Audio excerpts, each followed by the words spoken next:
Let's just dive right in. It's been over 9 months since the first Republican presidential debate and an electric exchange between yours truly and Donald Trump.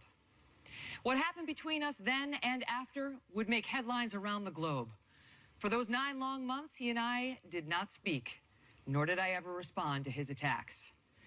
Tonight, for the first time, I'll ask him about that and about his seemingly unstoppable rise to the top of the Republican ticket.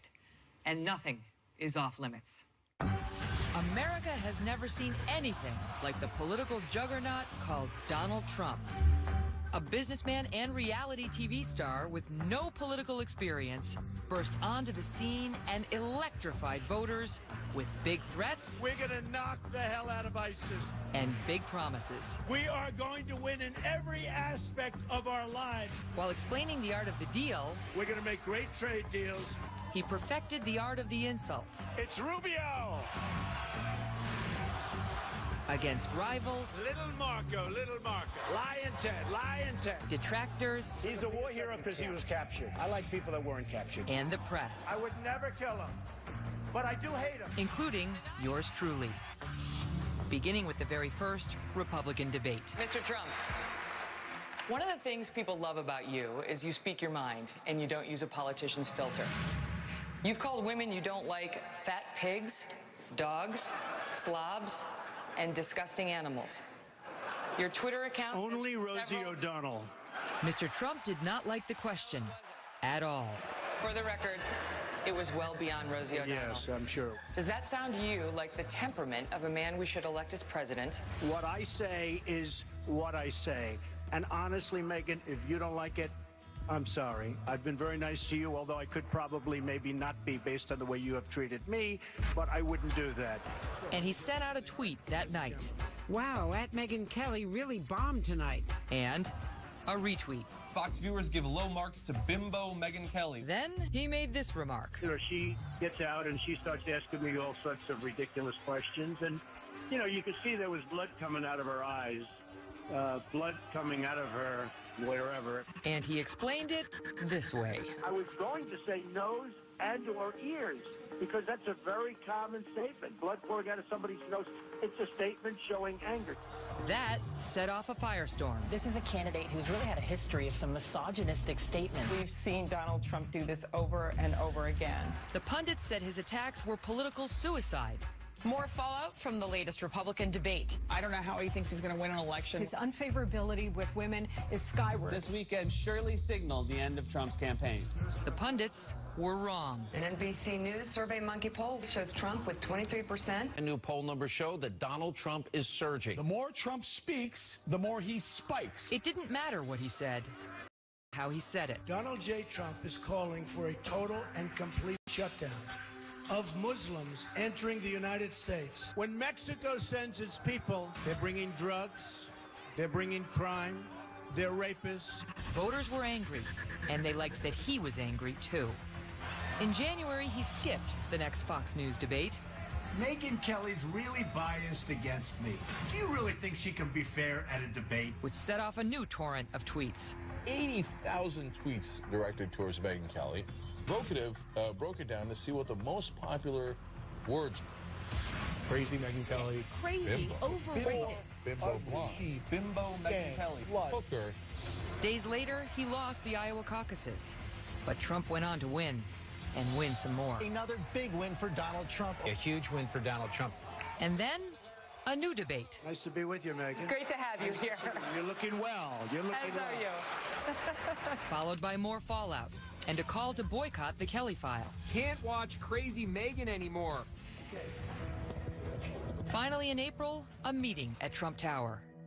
The meeting was at my request, and Mr. Trump was gracious enough to agree to it. Donald Trump and his arch nemesis Megyn Kelly are making peace. Signs of a truce this morning between Their Trump feud apparently diffused. You met with Megyn Kelly today. How did that go? 17 candidates down, and Trump is the last man standing, the presumptive Republican nominee.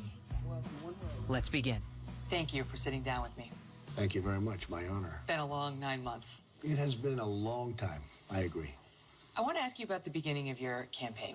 There had to be a moment on stage at a campaign rally or one night after a win where it occurred to you, I could actually be the president? When was that? Well, I think the debates were really a big thing. And not to bring up an unpleasant debate, but, you know, that first debate was pretty amazing, and 24 million people watching it, a record on cable television.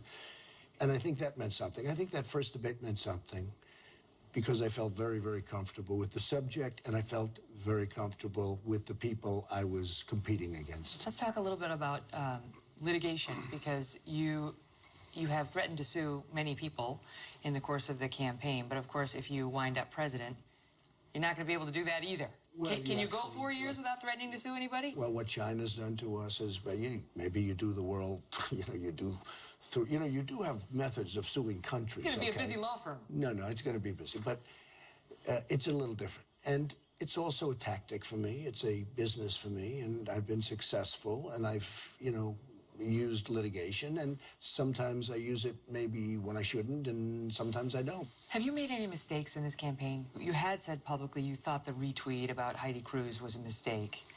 Let me just... Well, I said I could have done without it, to be exact. I mean, I could have done without it. You said a mistake. Are you walking that back? No, I'm not walking it back, but I actually didn't say it that way. I said I could have done without it. I mean, but it was a mistake, wasn't it? I mean, that you shouldn't have done that, I wish I didn't do it. Although, I guess you could say she's fair game because she's very much involved with the campaign. But I don't know. She just seems like a nice woman. Well, you know what? I have millions of followers at Real Donald Trump. I have millions of followers. I have millions of I'm familiar. Yes, you are. The thing that gets me in trouble is retweets. The retweet is really more of a killer than the tweets. The tweets I seem to do pretty well with. So that's one, the Heidi Cruz thing. Let me just give you a list of a couple and tell me whether you have any regrets on it. The comment about John McCain, you prefer people who weren't captured. The comment about Carly Fiorina's face. But do you regret any of those comments? Yeah, I guess so, but you have to go forward. You make a mistake, you go forward, and you can correct the mistake, but to look back and say, gee whiz, I wish I didn't do this or that, I don't think that's good. I don't even think, in a certain way, I don't even think that's healthy. I want to talk a little bit about your family. Your older brother, Fred Jr., was an alcoholic and died at a relatively young age. When I say his name, what does that bring up for you? Well, he was great. He was the most handsome person. He was a really smart guy, really, really smart guy. He had everything. But at a certain age, he started drinking a little bit, a little more, and ultimately it was a big problem. And he'd say, don't ever, ever drink, and don't ever. And I'll tell you what, have never had a glass of alcohol. Never? I mean, I have other problems, okay? But what are they? Get specific. I don't want to talk to you about that. That I can't talk about. That would be too good. You've been divorced twice. Yes. Did you learn something about relationships, about love, about yourself? Well, you have to put more into it. I put so much into my business that I didn't put enough into the relationship. And I see that, and I've learned that. I mean, I have learned that. Sometimes there's nothing you can do about that because that's the way you are. I mean, if somebody told you that you have to ease up, you can only work half the number of hours that you're working, I don't know if you'd be able to do that. I'd give it a try. No, but even if they said you'd have an even better relationship with your husband, I hear it's just great. But, I mean, I don't know that you'd be able to do that. Has anyone ever hurt you emotionally? Well, I think the big thing would be maybe the death of my brother. That was, the hardest thing for me to take. That was very tough because it's, unnatural. And he saw certain potential in me, and he would say, don't ever have a drink. Now, I don't carry it that far with people. I never had a drink. But, people can have a drink, and they can do socially. But, that can lead. You tell me if I'm wrong. I feel like you're trying to get out of bounds on the emotional question to the subject of alcoholism, which we discussed. Has it happened that somebody has done something to you, not a death in the family, but has done something to you to wound you? Well, I don't know. I can say this. It would be something I could certainly think about and, come back with an answer right now. No, it's okay. But I will say this. When I'm wounded, I go after people hard, okay? And I try and unwound myself. Most kids between the ages of 6 and 16 have been bullied at some point in their lives. Were you ever bullied? No, I wasn't. But I have seen bullying, and bullying doesn't have to just be as a child. I mean, I know people are bullied when they're 55 years old. It can happen when you're 45. It's, you know, it happens, right? But you got to get over it. Fight back, do whatever you have to do. Let me ask you about that, because most American parents try to raise their kids to not bully, to not name call, to not tease, not taunt. How can they effectively bring that message when the frontrunner for the Republican nomination does all of those things? Well, I do it really, you know, I've been saying during this whole campaign that I'm a counterpuncher. You understand that. I'm responding. Now, I then respond times maybe 10. I don't know. I mean, I respond pretty strongly. But in just about all cases, I've been responding to what they did to me. So it's not a one-way street. Let's talk about us. Okay. I asked you a tough question about women. Bimbo? Over your life, Megyn, you've been called a lot worse. Now, if you could go back and wave a magic wand and have been born with a female body, would you?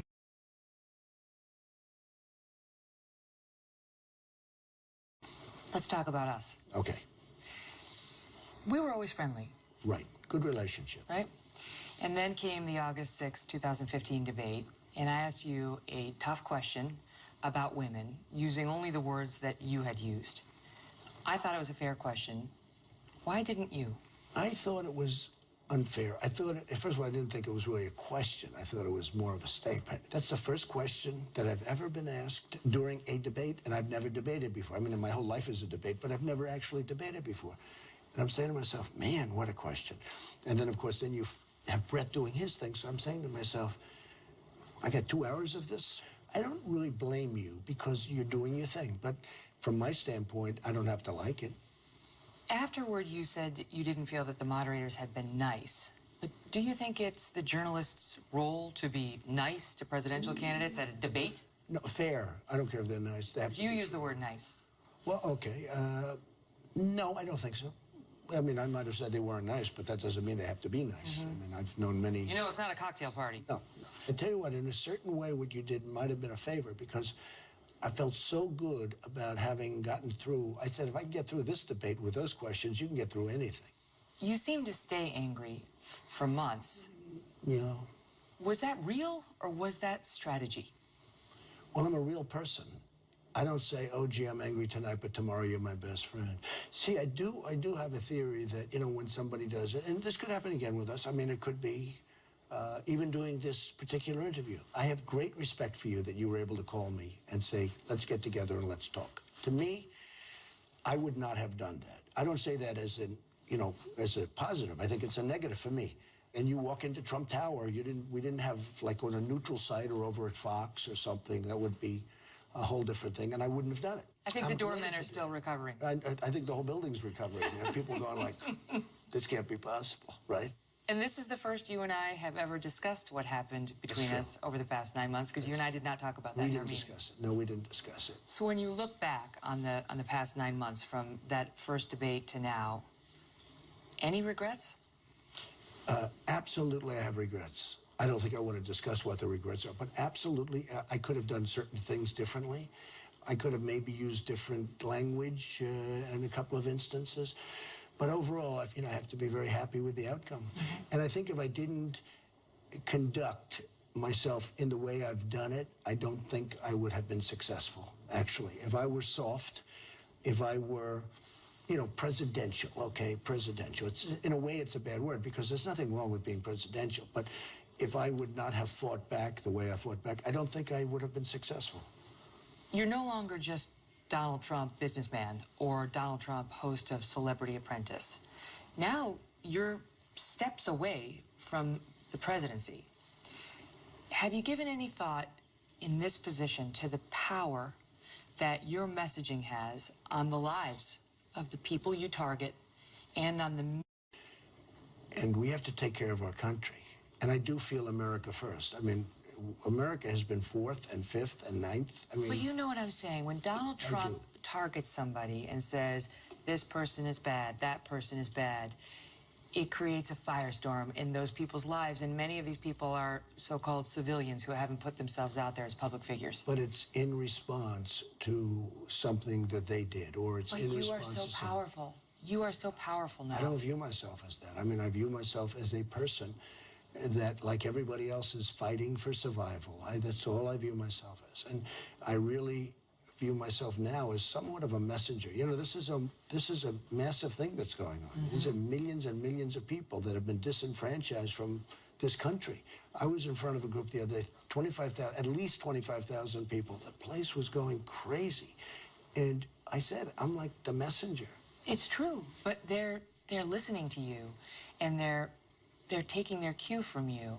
So that's the question, is whether now, so close to the Oval Office, whether you will take that responsibility seriously and change your tone to try to be more unifying and less divisive. I do take it very seriously, and I understand what's going on. And when I see the fervor, when I see 25,000 people that have seats, and not one person during an hour speech will sit down. I say, sit down, everybody, sit down, and they don't sit down. They refuse to sit down. I mean, that's a great compliment.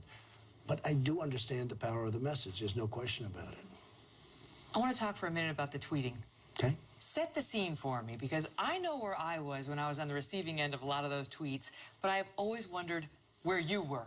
I'm picturing like a crushed velvet smoking jacket, you know, chaise lounge, slippers. Maybe not as fancy as that. Maybe probably a lot less. Walk us through it. You said it's you if it's past 7 in the evening. This weekend, I picked up 114,000 people. Well, what do? Do you pick up your iPhone and actually tweet yourself? Usually after 7 or 8 o'clock, I'll do it myself. But during the day, if I'm in the office, I have a number of people that I'll just call out a tweet to. It's always my right. You call out exclamation point. I do. I'd say exclamation point. I do. Sad. You know me well. You know me well. No, I'll say exclamation point. Like I'm familiar. So they'll type it out for me real fast. Bring it in. I'll be in a meeting. Blah, blah, blah. Boom. Put an exclamation point here, and I'll send it in. So I don't do the physical. Now, after like 7 or 8 o'clock, if I'm home, I'll do it myself. And I have fans, you probably learned, and I didn't do this for this reason, but when you and I were having our little difficulty, you probably had some pretty nasty tweets sent your way. I don't want to say, but I've heard that. I don't want that to happen, but I have fans, they really love, we have an unbelievable bond. We have an unbelievable relationship. You retweet some of those. It's not just the fans. Yeah, but not the more nasty ones. You would be amazed at the ones I don't retweet. Bimbo? Well, there was a retweet, yeah. Did I say that? Many times. Ooh, okay. Excuse me. What do you think with, I mean... Not the most horrible thing, you know, again, politically, not the most... Over your life, Megyn, you've been called a lot worse. Is that right? Wouldn't you say? You know, you've had a life that's not been that easy, and... It's not about me. It's not about me. It's about the messaging to young girls and to but again, other women. It's a certain amount of fighting back. You know, it's a modern-day form of fighting back. I mean, it really is, but... You going to stop that as president? Well, I'm going to stop it about you now because I think I like our relationship right now, so I'm certainly not going to do it with you. Yeah, I think now so. you have my cell phone number. This. That is actually much more efficient. You gave me your cell phone number. And you promised you would not use it for evil. I don't know. I promise. You'll never see that. You'll never see that. If you don't become president, will this all have been for nothing? Or will you have changed America?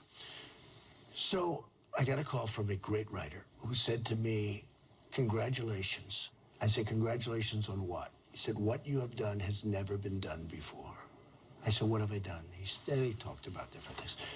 And I said, well, unless I win, I can't do the changes. I can't make America great again. I can't lower taxes and make our military strong and get along with other nations, frankly, that we don't get along with right now, but do better with them, you know, so they're not ripping us off like they all are. But I said, unless I win, I can't do that. He said, no, you're wrong. What you have done has never been done before, and it'll go down in history. And I appreciate, and I don't want to really talk about it because in case it doesn't work out, I guess I'd rather have that narrative. But I will say this, if I don't go all the way and if I don't win, I will consider it to be a total and complete waste of time, energy, and money. Mr. Trump, thank you very much. It's been fascinating. Thank you very much. I appreciate it. Thanks, Megyn. So when you told your mother that you identified as female, what was her reaction? The first thing my mother said was, but you have such big hands and feet. You would think if she was going to object to a body part, she would have chosen something other than the hands and the feet. And later in the show, more Donald Trump with a stunning admission. I knew it. Let's have some fun. Go ahead. Okay, I want to ask you rapid-fire questions about Donald Trump. Number one, favorite movie? Citizen Kane. Favorite book, other than the Bible or The Art of the Deal? All Quiet on the Western Front. What was the last book you reid? Do you get any time to read? No, it's so long because now I read passages, I read areas, I'll read chapters. I don't have the time. You know, when was the last time I watched a baseball game? I'm watching you all the time, okay? I knew it. I'm watching O'Reilly all the time. I'm watching Hannity. Be honest. I'm watching. I have to. You didn't really boycott. A little bit, not as much as I want people to believe. But I don't have the time. I would love to sit down and read a book, but I just don't have the time anymore. Well, in addition to the Kelly File, I have been working on a project, a book which I'm unveiling right now. It's called Settle for More, my life motto, ever since I was an unhappy lawyer years ago. The book shows how I did just that, with some tears and laughs along the way. And yes, for the first time, I will speak openly about my year with Donald Trump. You can pre-order it now wherever books are sold. It hits stores November 15th. My thanks to Donald Trump, Laverne Cox, Robert Shapiro, and Michael Douglas for sitting down with me on my first special. And thank you all for watching. Good night. Is it even tougher when you're with Catherine? Then it's the double. Yeah.